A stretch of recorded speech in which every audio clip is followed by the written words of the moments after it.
Hey, I'm Alex Radcliffe from Board Game Co. And thank you.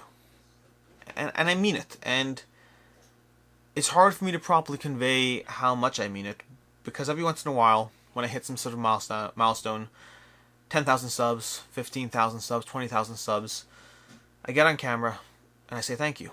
And it feels the same every single time. And to a certain extent, it feels like I'm not properly conveying my appreciation. So I'm going to get a little personal and talk about myself and what I want and all of that. But before I do, later today there will be a video, the top 10 Kickstarter content creators I pay attention to. And the reason for that is because, well, I just hit 25,000 subs, and I tend to enjoy the videos where I point at the other channels that I get value from, and I like sharing them. And I figure it's a good time to do one of those videos, since both it's been a while since the last one, and as a way of sending some subscribers to other people as well. But going back to this, 25,000 subs. It's a milestone. It really genuinely is. It's a milestone I never thought I'd really reach. It's a milestone that I certainly didn't think I'd reach in this amount of time, but when I first started the channel, it was never something that I thought would happen. And it's not about 25,000. It's not about 26,000 or 30,000 or 35,000, but it is about something. At least for me it is. It's not about the chasing of arbitrary random numbers. It's not about the ego attached to those arbitrary random numbers. To me, this is about the fact that I love what I'm doing. Genuinely love what I'm doing. I love board games to begin with, do not get me wrong. Board games to begin with are something that I really have enjoyed as a hobby since 2012. I've been pulled into this space and only gotten further entrenched as each year has gone by. With no regrets whatsoever. I love the board games. I love the process of trying a new game, seeing if it's right for me. Whether it is or it isn't, that process, that exploration feels fun. Discovering new games, new designers, new artists, new different aspects, new puzzles to find. And now doing videos is a whole new way of being in the space that I never was before, that I enjoy a lot. Like a lot. Like, if I was talking to Board Game Coffee a while ago. Board Game Coffee's another channel. And I was talking to them a while ago, and I was saying how if somebody wrote me a blank check on life, if you just gave me a blank check, never had to worry about money again, I'd still do these videos. It's too much fun being in this space. It's too much fun having that box show up at your door, that prototype that you get to unbox and try and enjoy. It's fun. It's fun. It's not without its problems, don't get me wrong. But it's mostly fun. It's mostly just messy rulebooks aside, the occasional time when you have to give a little bit more negative feedback and you feel bad about it aside. There are cons, but I would say the majority of the time it's fun. I like being in the space. I like talking to people in the space, other content creators, other publishers. It's something that I really enjoy. And so the thing I'm chasing is not numbers. It's not 25,000 subs. It's not 50,000 subs. Although there is a correlation. The thing I'm chasing, and the reason I'm grateful for every one of you who's been a part of this path, whether a content creator, a publisher, a designer, someone who's a Patreon, someone who donated to my GoFundMe when I did my whole camera setup, someone who likes, comments, or the very fact that you're hearing those words right now means you're someone I appreciate because you are watching this video. I assume, because otherwise I'm not talking to you. I appreciate every single one of you because you are all part of the potential possibility that I get to do this full time for the rest of my life. For those who don't know, because I talk about this when it comes up, but I don't talk about it a lot, I effectively have 3 jobs if you count YouTube. I have YouTube, where I put out a daily video and then some. I put out like 10 to 12 videos a week at this point. And that's part-time. It's about maybe 3 hours a day on average, I'd say, somewhere in that range, if you balance it all out. Then there's going to be Board Game Code, the retail operation, which I used to think that I'd do full-time, but now I think I'll be done with it in the next 2 or 3 years. I don't know if that means Board Game Code's going away. It might be someone else doing it, but I don't want to be involved in the day-to-day of it. We'll figure out what happens to it later. Then there's my day job, where I spend 8 hours a day, 9 hours a day, making sure the bills get paid. That's going to be the main bulk of how I pay the bills, my day job. But YouTube is slowly making money. Between Patreon, between ad revenue, YouTube is turning from a few dollars a month to actually potentially being a side income.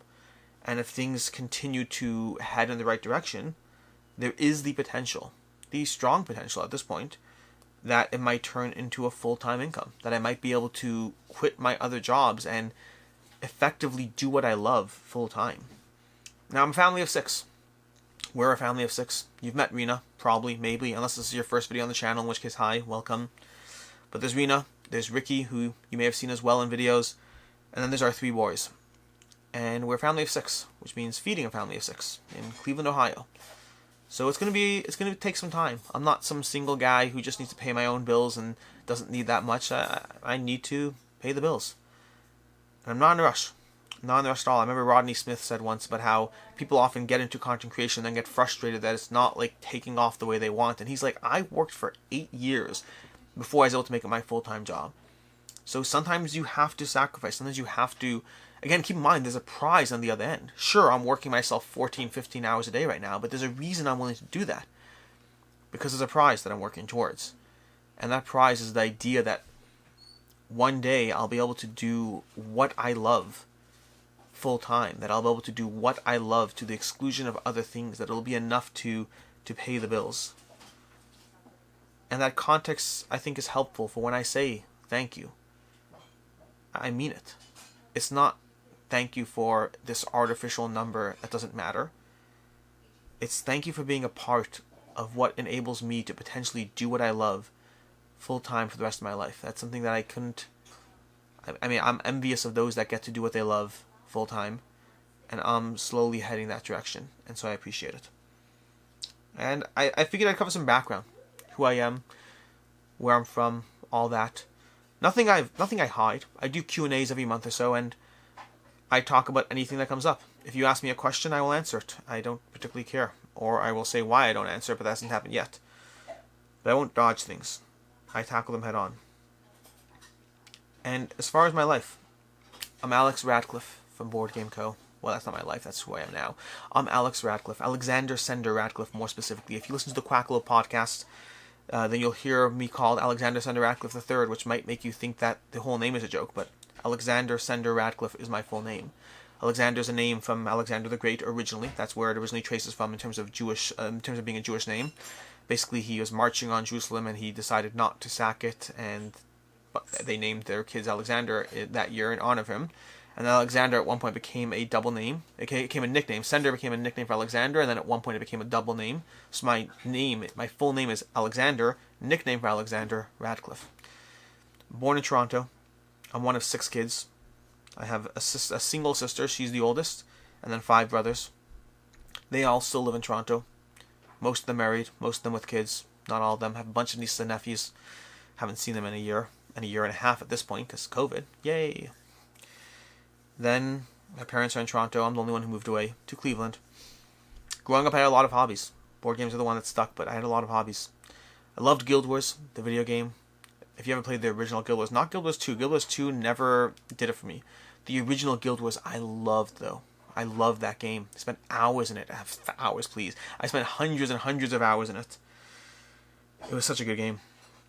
Gave you a lot of puzzle building. It gave you some of the stuff you see in board games, that aspect of trying to figure out what the puzzle is. It wasn't purely button mashing, it was building a character, building out their skill sets and their attributes, and which of their 8 skills you can take into battle, and finding the perfect elite.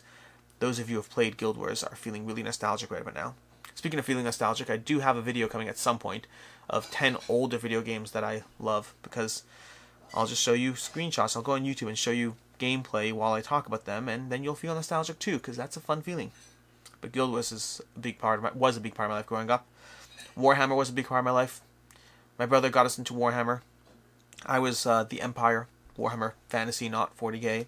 I was the Empire. I had a steam tank, I had wizards, I had halberdsmen, knights, all these different things. I think there was that rotating cannon, I believe, that like 9-point cannon you can turn every turn. I love the concept of Warhammer, but I mean, we collected 1,000-point armies, we painted, we built, and I think we played it once. I'm not even sure if we played it once, but I have a vague recollection of using a ruler and moving our people around the board at least one time.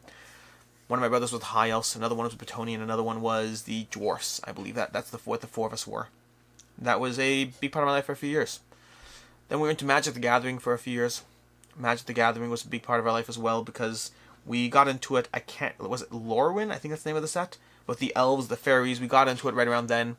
We started building out our sets, getting super into it. We did that for a good 3 years or so, and then we kind of phased out. It's just too much money to stay involved in Magic, and it's doing the same thing again and again every year. New keywords, new whatever, but if you want to stay up to date, it's an expensive hobby to stay up to date in. Not that board games are cheaper, mind you, but that was when I was younger and I had no money, so it's a different conversation. I was into Magic for a few years. Not Magic the Gathering, but Magic. So, like, taking this and, over there, just these little tricks, sleight of hand,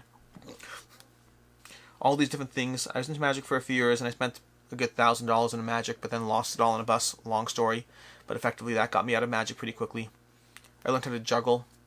I can do contact juggling as well as regular, juggling. I don't have anything to juggle here, so I won't show you that. But I still know how to juggle. I just don't do it very often. I have clubs. I have knives. I don't have knives. I have torches. I have a bunch of stuff. I've had different hobbies over the years, different things that I've engaged with, and different parts of who I am. Video games in general are a big part of it. I loved video games for my whole life. Even now I love video games. I just don't have time for them. It's basically board games or video games, and I know which one I'm choosing every day of the week. And then I went to university in Toronto for business and society. I graduated and met my wife at the same time, right around the same time, before I graduated. I moved to Cleveland because she was in school and I was leaving school and not leaving a job. I was in the perfect transition period that I left and came to Cleveland, which was great because houses in Toronto are $1 million, and at the time a house in Cleveland was $100,000. So we bought a house. We lived in the apartments for a year, then we bought a house. We had Ricky. That's all in 2010. Been married for 10 years now. 10 years. Ricky's 9. That's insane. Some days you just wake up and you realize you're a father. And that you have 4 kids that rely on you. It's a bizarre feeling. Those of you who are married and have kids know exactly what I'm talking about. And those of you who don't, well, at least you can go see a movie without paying a babysitter. There's pros and cons. But I love my children. They're a handful. They're work. They'll occasionally ruin a video. This is the 3rd time I'm filming this video, by the way. The first time, I had a neighbor walk in to drop something off by. We don't get drop-in visitors a lot these days of COVID, but they just knocked on the door. Door's right up there. Interrupted the whole video. Second time, I really wasn't happy with the way I talk. Sometimes, it doesn't happen a lot, but sometimes I'll get through an entire video, and I'll feel like I wasn't cohesive enough, like I was all over the place. And so I decided to redo it. Third time was great.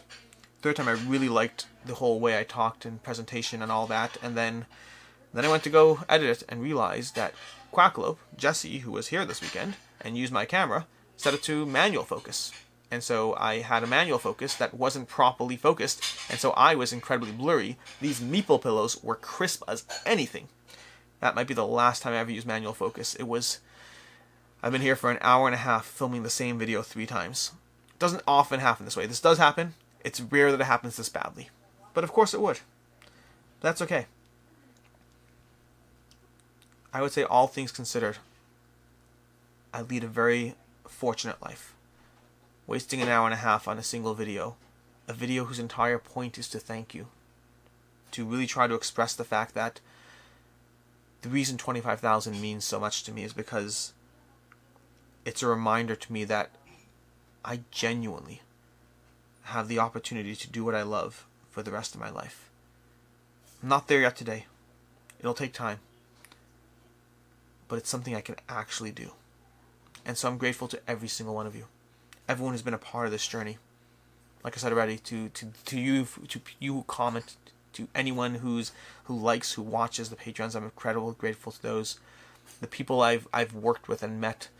Board Games in a Minute, Sarah Shaw, Board Game Coffee, Quackalope, Jesse, Jan, Devin, Tom Vassell for inviting me onto the Dice Tower, Rodney Smith for the things he says, Board Game Ramblings, Ivy Games, Broken Meeple, Thinker Themer, Hungry Gamer, The Undead Viking, Jeremy Howard. Jeremy Howard is so much fun. I'm not going to try to name everyone because I would basically just end up insulting people, but if I've talked with you, if I've in any way exchanged any form of exchange with you whatsoever, then know that you have been impactful to me. That you have helped me in some way. And I'm grateful for it. And to the companies.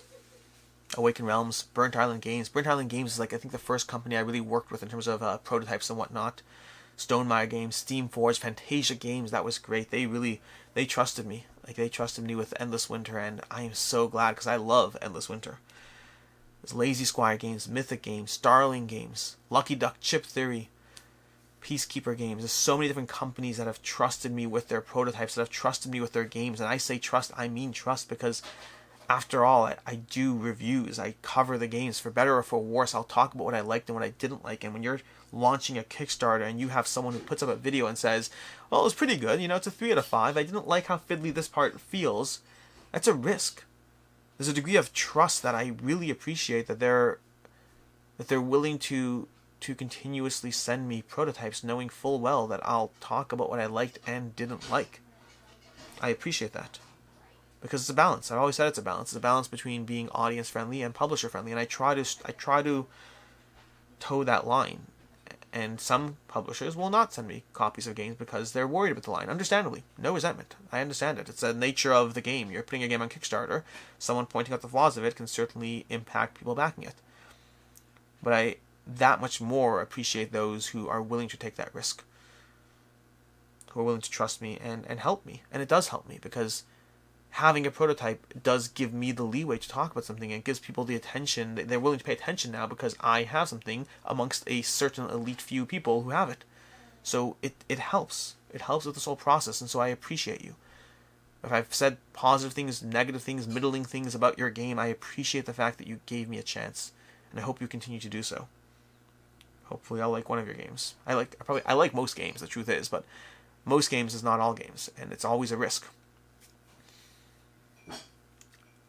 I did all this background because, like I said in the beginning of the video, when I say thank you, it feels flat to me, because I know I mean it. But maybe you don't. Maybe you think this is part of the goal. I hit 25,000, I say thank you. I hit 30,000, I say thank you. So really understand that every view, every subscribe, every person who helps and continues to watch, understand that you're genuinely being a part of me being able to do what I love full time for the rest of my life. There's a degree of appreciation and gratitude that I have towards you that you can't possibly imagine. It's unfair. It's unfair that I have this potential, that this possibility that I can do this, and others don't. And so when I say thank you, understand I really am grateful.